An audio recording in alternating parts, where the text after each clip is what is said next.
Welkom op Tialf. Er wordt hard gewerkt. Kom rustig verder. Directeur vastgoed Willem van Elzakker jouwt een roenlieding terug het Nije-stadion in ombouw. Dit is de lange Nije-tunnel voor de topsporters naar het middenterrein.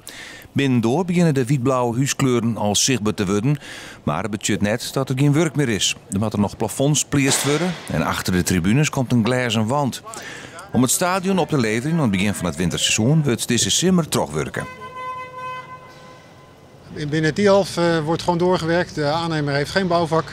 Elke dag wordt gebruikt om op 15 oktober de oplevering op tijd klaar te krijgen. En dat gaat lukken. We liggen op schema.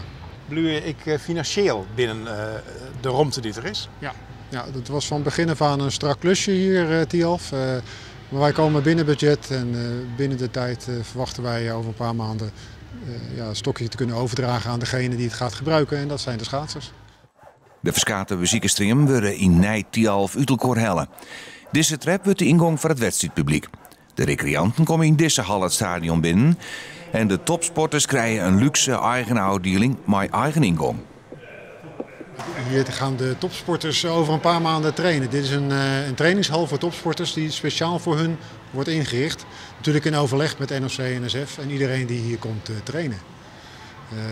Het is nog niet af, het is in de ruwbouwfase. Maar wij hopen in de loop van 2016 dit te kunnen opleveren. Dan kan de hal die buiten staat, waar ze nu op dit moment ook nog steeds trainen, kan weg.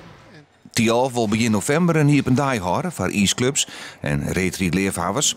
Ontsluiten gaat de nieuwe ijsbaan iepen voor zowel de topsporters als de recreanten.